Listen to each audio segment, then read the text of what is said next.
Larangan pengendara sepeda motor menggunakan sandal jepit menjadi perbincangan hangat di masyarakat.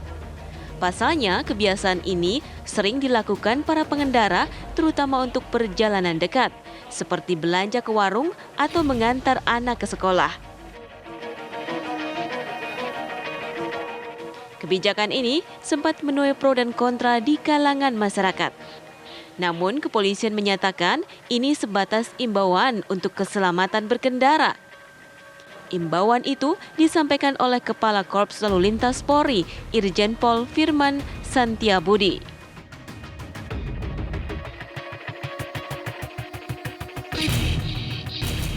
Korlantas menegaskan tak ada penilangan untuk pemotor yang menggunakan sandal. Penegakan hukum itu tidak harus tilang. Langkah Polri untuk mengimbau masyarakat agar mengendari motor tidak menggunakan sandal sebenarnya adalah mengurangi fatalitas jika terjadi kecelakaan.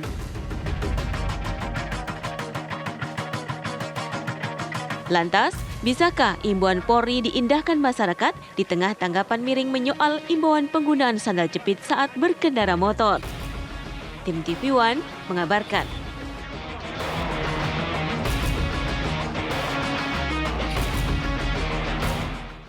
Ya pemirsa, itu akan saya bahas bersama narasumber saya. Di studio TV One ini sudah hadir Pak Budianto yang merupakan pengamat hukum transportasi. Selamat malam Pak Budianto. Selamat malam, Assalamualaikum. Ya. Selain dengan Pak Budianto, saya juga telah tersambung dengan narasumber saya, sosiolog Mbak Yuanita Apriliandini. Selamat malam Mbak Yuanita. Selamat malam, Mbak. Ya, sebelum saya ke Mbak Yuanita, mungkin saya ingin ke Pak Budianto terlebih dahulu. Pak, ini kan sedang ramai di media sosial. Langsung diklarifikasi sih oleh Kakor Lantas bahwa ini bukan aturan yang membuat masyarakat ditilang kalau naik sendal jepit, tapi himbauan karena memang berbahaya. Tapi Pak, secara hukum transportasi, pakaian, atribut yang dikenakan selain helm ya Pak ya, diatur tidak sih Pak? Ya, pertama bahwa himbauan pengendara sepeda motor untuk tidak menggunakan sandal jepit saat berkendara, itu penekanannya adalah dalam rangka dari aspek masalah keselamatan berkendara gitu. Coba kita bayangkan pada saat kita mengendarai sepeda motor, itu kan pertama kita akan bersentuhan dengan aspal gitu. Kemudian kedua kemungkinan juga mungkin ada percikan api, kemudian juga ada mungkin masalah-masalah mesin panas, termasuk juga berkaitan masalah kecepatan dan seterusnya gitu.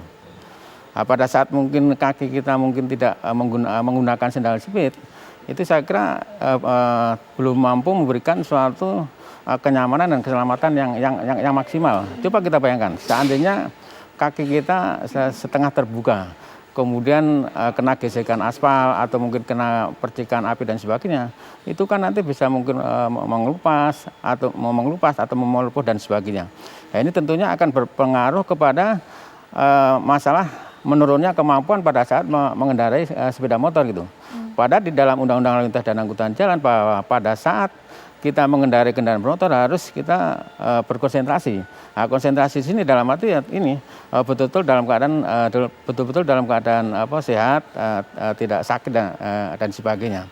Ini penekanan pada aspek keselamatan. Memang kalau di dalam Undang-Undang Lalu Lintas dan Angkutan Jalan nomor 22/2009 tentang lalu lintas dan angkutan jalan, memang secara eksplisit konteksnya dengan masalah pakaian itu memang tidak diatur, hanya khusus mungkin masalah helm gitu. Itu yang diatur secara eksplisit dalam Undang-Undang Lalu Lintas dan Angkutan Jalan.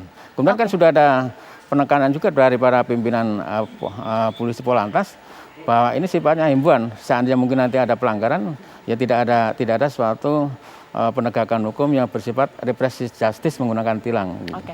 Kalau Mbak Yuanita sendiri, kira-kira himbauan ini bisa diterima masyarakat tidak ya? Karena mungkin ayolah kita melihat dengan kacamata masyarakat kita yang memang beragam. Khususnya adalah masyarakat kita yang menengah ke bawah. Nggak semua orang punya sepatu yang bisa dipakai setiap hari kalau naik motor. Bagaimana Mbak Yuanita?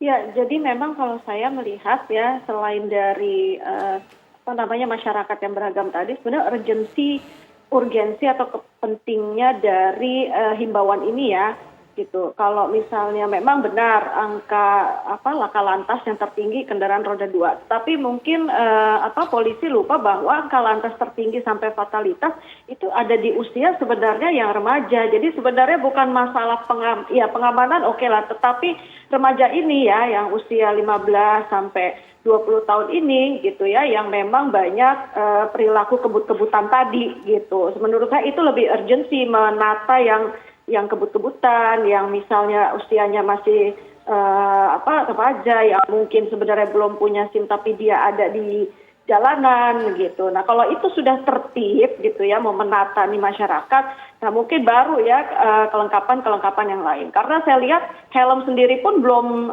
digunakan sepenuhnya ya, jalan raya terutama untuk yang jarak tempuhnya dekat gitu kan, orang akan lebih abai kalau cuma dekat, jadi tidak perlu pakai perlengkapan helm gitu sebentar doang dan sebagainya ya, apalagi ini masalah sendal jepit gitu ya, jadi helm yang sudah ada di dalam undang-undang lalu lintas pun masih suka diabaikan gitu untuk motor-motor yang di perkampungan dan jarak dekat. Seperti itu, Mbak. Oke, Pak Budianto, kalau kita tadi berbicara mengenai aspek keselamatan, sebenarnya aturan seperti ini pernah tidak sih diadopsi untuk negara lain, atau mungkin konteks motor dengan sendal jepit seperti apa? Karena kan sendal jepit ini kan beragam ya. Mungkin kalau disebut merek yang lebih tipis Swallow gitu. Tapi kalau sendal jepit dengan bentuk yang lebih tebal, apakah memang membahayakan, mungkin masuk ke sela-sela di antara roda dan lain-lain, bagaimana Pak?